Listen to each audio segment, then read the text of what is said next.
Shalom, perkenalkan nama saya Ningsi Rambuataluda, NIM 2319005, Program Studi Pendidikan Biologi, Fakultas Ilmu-Ilmu Sosial, Universitas Kristen Wirawacana Sumba.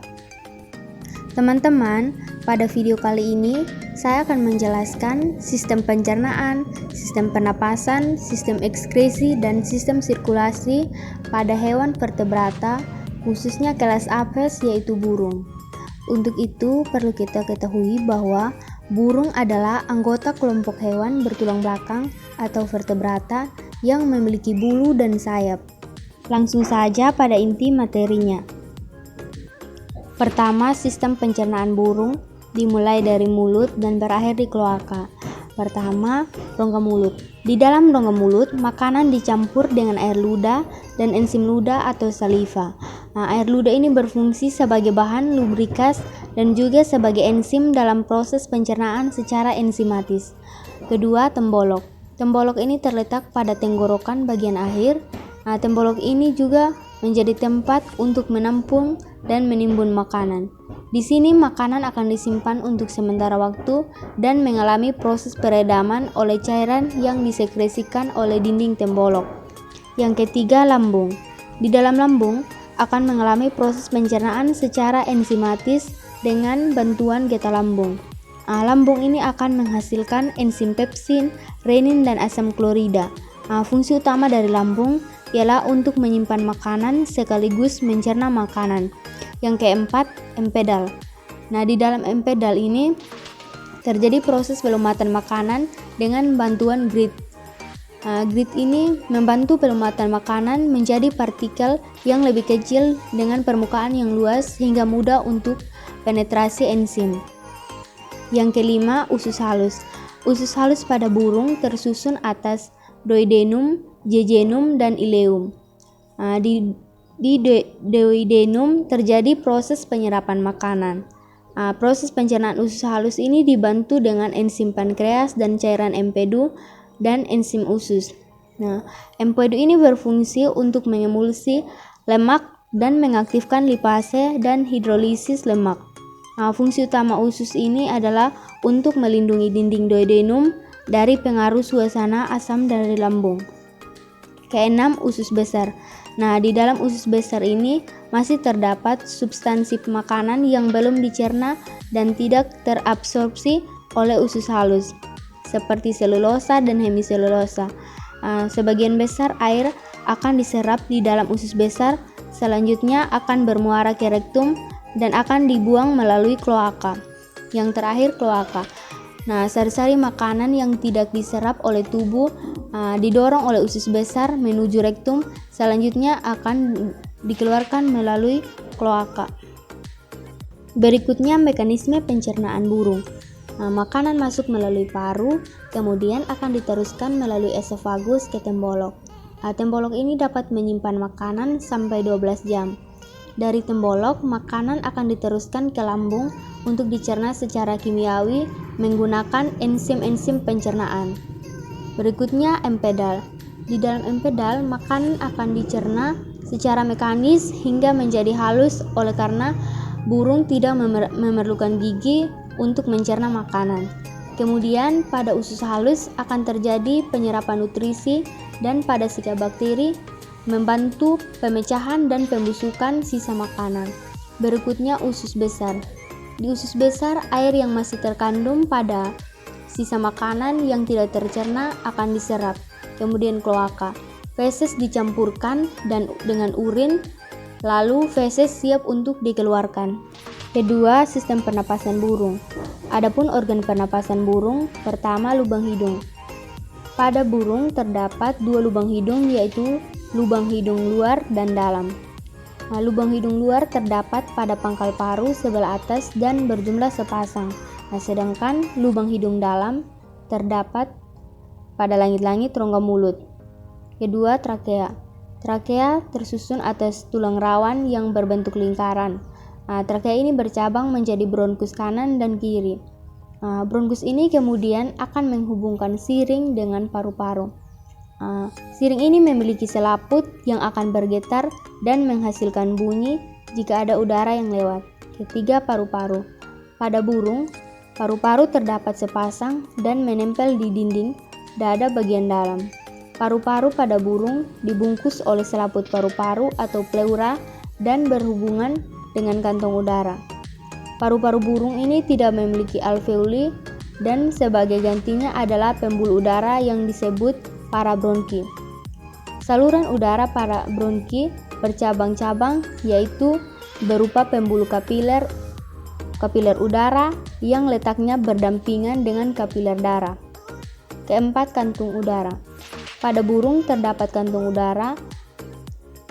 Kantung udara pada burung berjumlah 9, antara lain 2 buah kantong udara di leher, 1 buah kantong udara di antara tulang selangka, 2 buah kantong udara di dada depan, 2 buah kantong udara di dada belakang, 2 buah kantong udara di perut.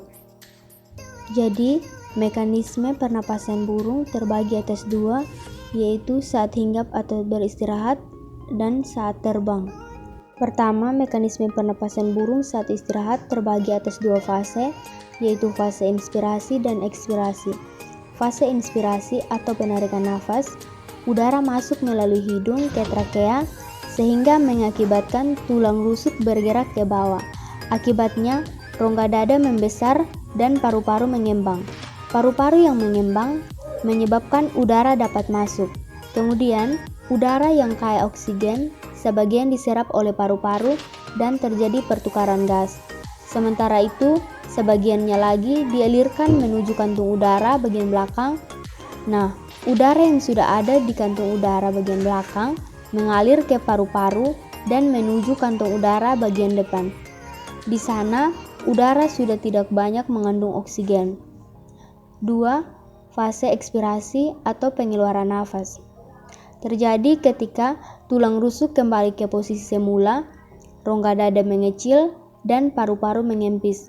Akibatnya, udara dari kantong udara masuk ke paru-paru. Di sana juga akan berlangsung proses pertukaran gas O2 dengan CO2 secara difusi. Udara yang mengandung CO2 akan dikeluarkan melalui paru-paru menuju trakea dan berakhir melewati hidung. Kedua, mekanisme pernapasan burung saat terbang terdiri atas 2 fase, yaitu fase inspirasi dan fase ekspirasi. Pertama, fase inspirasi, sayap diangkat ke atas, kemudian kantong udara bagian ketiak mengembang, sedangkan kantong udara di antar tulang korakoid terjepit.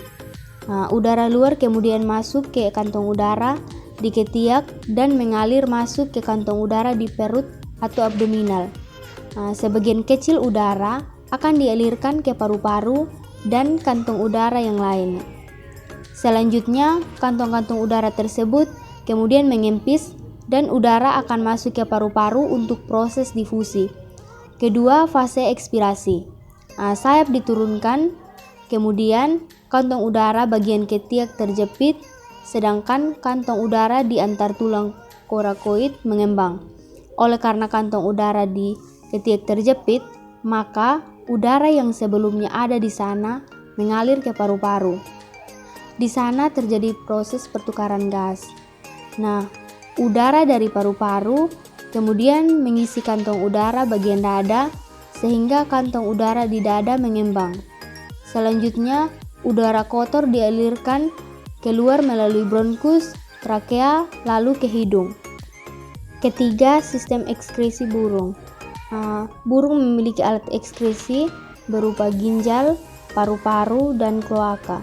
Ginjal ini berfungsi untuk menyaring racun dalam tubuh, sedangkan paru-paru berfungsi untuk melakukan pertukaran antara karbon dioksida dalam darah. Yang ketiga, kloaka berfungsi untuk mensekresikan urin maupun feses. Berikutnya, mekanisme ekskresi burung. Alat ekskresi pada burung berupa sepasang ginjal metanefros. Ginjal ini dihubungkan oleh ureter ke kloaka karena burung tidak memiliki vesika urinaria. Burung memiliki jumlah tabung ginjal yang lebih banyak karena kecepatan metabolisme burung sangat tinggi. Sampah nitrogen akan dibuang sebagai asam urat yang dikeluarkan melalui kloaka menjadi kristal putih yang bercampur feses. Pada burung laut, selain mengekskresikan asam urat, juga mengekskresikan garam. Hal ini disebabkan burung laut meminum air garam dan makan ikan air laut yang mengandung garam. Burung laut ini mempunyai kelenjar yang berguna sebagai ekskresi pada garam di matanya.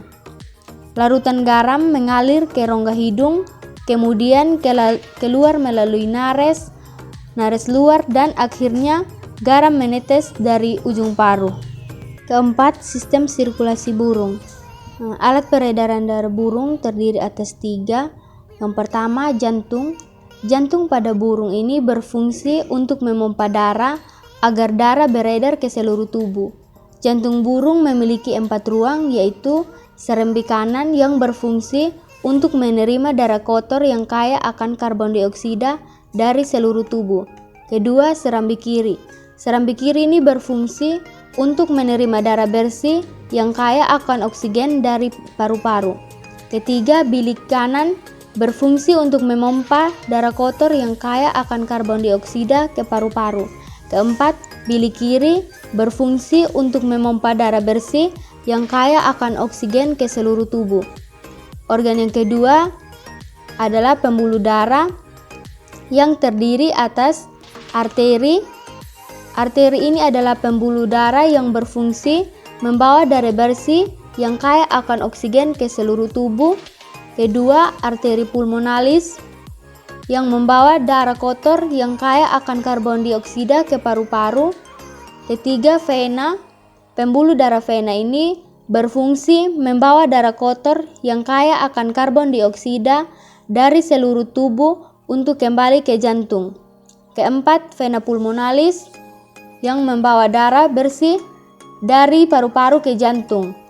Kelima, pembuluh kapiler menjadi penghubung antara cabang pembuluh nadi dan pembuluh balik yang terkecil ke sel-sel tubuh. Organ yang ketiga yaitu paru-paru. Paru-paru ini mirip dengan hewan mamalia lainnya, hanya saja pada burung terdapat tambahan 9 kantong udara. Pada burung, peredaran darahnya terbagi atas 2, yaitu peredaran darah kecil dan peredaran darah besar. Peredaran darah kecil, darah yang miskin oksigen dan kaya karbon dioksida di dalam bilik kanan dipompa ke jantung menuju paru-paru. Di dalam paru-paru, karbon dioksida melepas dan mengikat oksigen. Kemudian, darah di paru-paru yang sudah kaya oksigen kembali ke jantung melalui serambi kiri. Peredaran darah besar yaitu darah kaya oksigen di dalam bilik kiri akan dipompa oleh jantung ke seluruh tubuh melalui aorta. Di sel-sel tubuh ini, oksigen akan dibebaskan dan karbon dioksida diikat. Selanjutnya, darah yang kaya karbon dioksida mengalir melalui vena menuju serambi kanan dan masuk bilik kanan. Berikutnya, mekanisme peredaran darah burung. Peredaran darah pada burung dimulai dari darah yang membawa oksigen, dipompa dari bilik kiri jantung menuju seluruh tubuh lewat aorta atau pembuluh darah utama dalam tubuh. Setelah darah masuk ke berbagai sel-sel tubuh, oksigen akan dilepaskan dan sebagai gantinya, darah membawa karbon dioksida dari dalam tubuh. Darah yang membawa karbon dioksida ini kemudian dialirkan ke serambi kanan dan masuk ke bilik kiri melalui pembuluh darah vena. Proses peredaran darah dari jantung menuju seluruh tubuh sambil membawa oksigen lalu kembali ke jantung membawa karbon dioksida, ini juga disebut sebagai peredaran darah besar.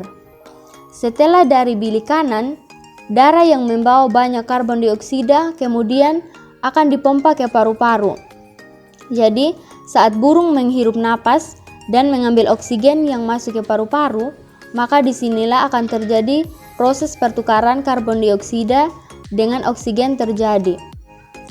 Darah yang membawa karbon dioksida akan mengalami pertukaran oksigen saat berada di paru-paru setelah dipompa dari bilik kanan.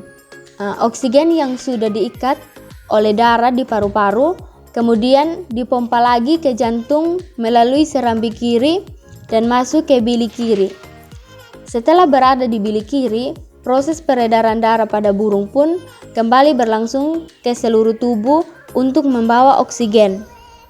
Jadi, dapat ditarik kesimpulan dari sistem pencernaan, pernapasan, ekskresi, dan sirkulasi bahwa sistem pencernaan pada burung itu dimulai dari mulut dan berakhir di kloaka. Kemudian, sistem pernapasan pada burung terdiri dari dua bagian, yaitu pernapasan saat istirahat dan saat terbang. Nah, kedua mekanisme ini juga terdiri atas dua fase, yaitu fase inspirasi dan ekspirasi pada setiap mekanisme pernapasan. Kemudian, sistem ekskresi burung dari ginjal dihubungkan ke ureter dan berakhir di kloaka. Berikutnya, sistem sirkulasi pada burung terbagi atas dua peredaran darah, yaitu peredaran darah kecil dan peredaran darah besar. Demikian materi yang dapat saya paparkan, semoga bermanfaat. Terima kasih.